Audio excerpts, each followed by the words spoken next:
Well, that didn't take long now, did it? Literally yesterday, we talked about, in all due likelihood, that the Screen Actors Guild would follow the Writers Guild into a strike.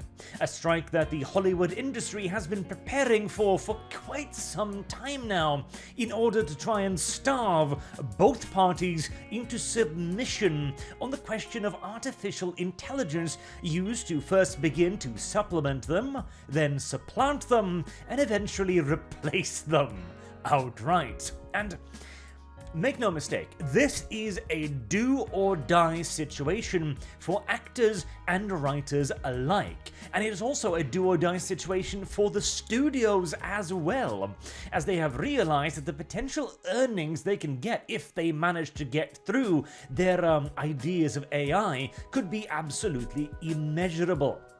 Now, there is a little thing here.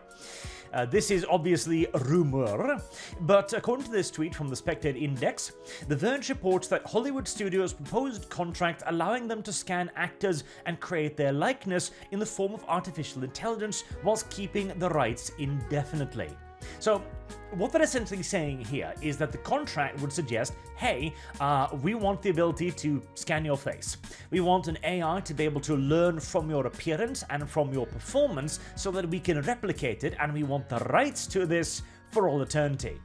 What this means in essence is that if a studio likes an author and wants to create something more with him, they could, technically, theoretically, though the technology isn't quite there yet, but within a decade or so we'll have it, simply just shove the human being off to the side entirely and rely purely on his digital re-rendered image.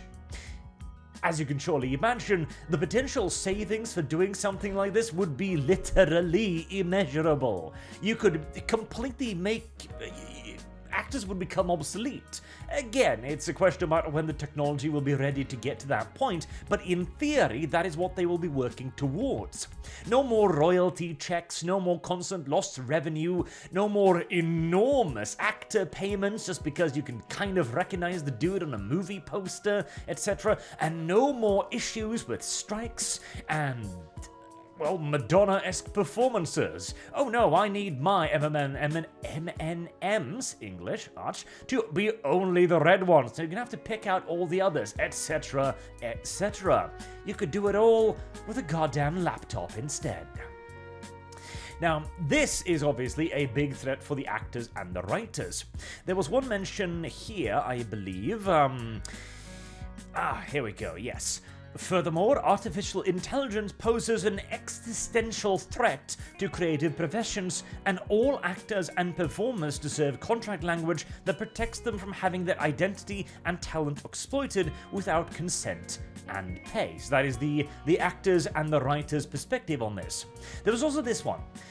Protection against the unauthorized use of their voices, likenesses, and performances. And this is where things get very, very interesting.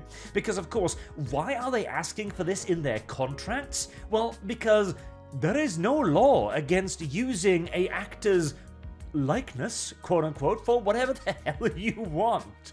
Once you've paid him to play a role and you've got the film, you can use it however you want. You can cut it, clip it, re-edit it, scan it, etc., etc.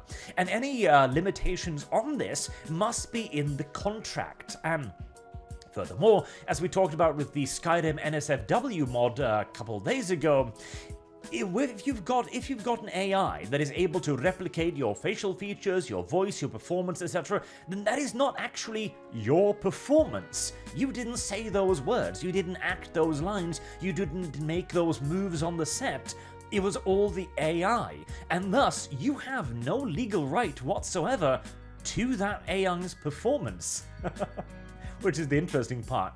And that is also where we are beginning to see now pushes for AI regulation, control, and regulation via proxy, which is what this is. Trying to put into the contract the AI cannot be used to replicate your performance. That is regulation by proxy. It's not legal, but if it's in your contract, well, it's a contract. However, Now, I don't know if I'll be able to bring this up because my Twitter's been acting really weird today, but I'm going to play for you a segment of audio here, which I find very, very interesting. I'll try to get the video up as well. We believe artists should be protected against this type of economic harm, and we propose Congress establish a new federal anti-impersonation right that would give artists the right to enforce against someone intentionally attempting to impersonate their style or likeness. Holding people accountable who misuse AI tools is a solution we believe goes to the heart of some of the issues our customers have. And this new right would help address that concern. So that was from a Adobe representative talking to Senate, trying to create federal legislation against impersonation. And that's a very important term, impersonation. Because of course, again, there exists no laws against using a performance you have already given and you have already been paid for and compensated for. And that is exactly what these people want. They want to have their identity and talent be essentially trademarked, so that you need to continuously pay and get consent to use it in any sort of AI or repeated performance. Now this is a whole monstrous can of worms without question, because of course if you add in protection for style, like art style or performance or imitation, where does that end exactly? And that is of course not outlined at all. Now Adobe obviously wants to basically trademark just drawing in a certain way or using software in a certain fashion.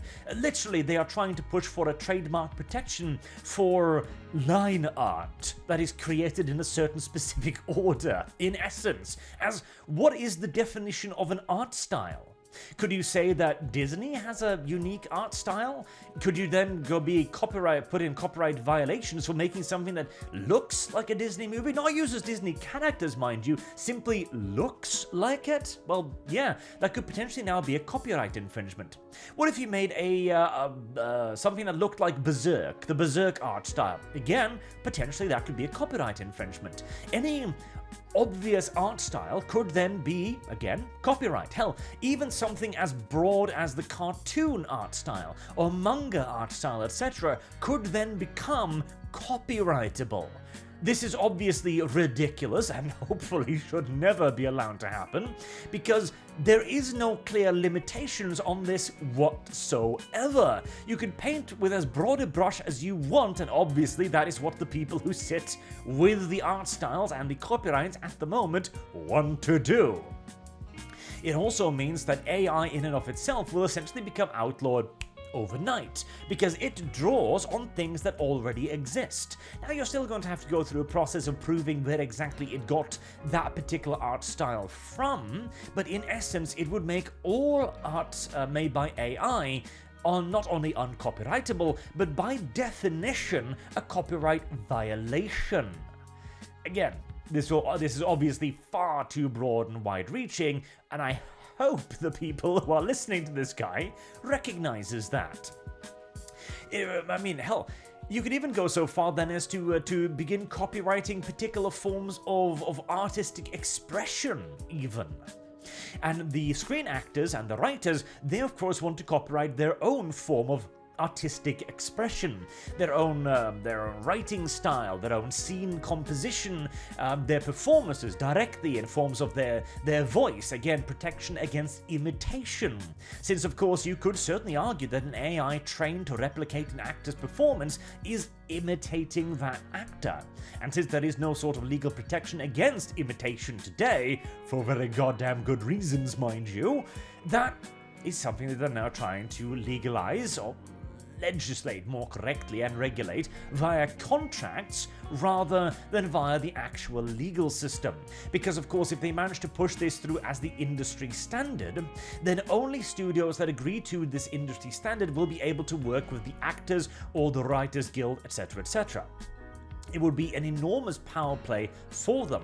But again, this is why I believe that the previous rumor stating that the industry has essentially prepared for a 6-month plus siege on this is probably true, because they can't give up on this either. If the studios capitulate here, they have essentially given up on the usage of AI tools Full stop. Carte blanche. For the foreseeable future, if not for all eternity. Whilst at the same time, the writers and the actors can also see the writing on the wall and the fact that within the next 10, 20 odd years, they might become obsolete. Again, not completely, but the idea of the profession of actor and writer won't be completely gone within a couple of decades, but it will go to the point that only the absolute utmost 1-point-something% of talent will be allowed in. And even then, they won't be used as actors or writers, they will be used to train the bot programs intended to replace them. And then the studios will simply get a new license for a new voice, or a new appearance, or a new storyteller's type writing bot, etc., whenever they want to create a new product. As this will allow them to do what they've always wanted: pump out an infinite quantity of content, hoping that somebody will watch it, and they'll probably even make a buck of it because the price to produce it will be so incredibly low that they literally can't lose money. This is, in many ways, an existential crisis for both sides. And, well, here's the problem. These companies have become accustomed to losing vast quantities of money for the last 10, 20, 30 odd years now to make a political point, purely because they wanted to feel good about their actions.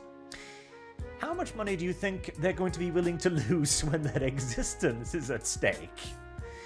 Let's just say that I hope the Writers and the Actors Guild have some mighty thick coffers, because you're going to need it, because this is a conflict of simple, sheer existence. And I'm not sure you've got the money to outlast the entirety of Hollywood.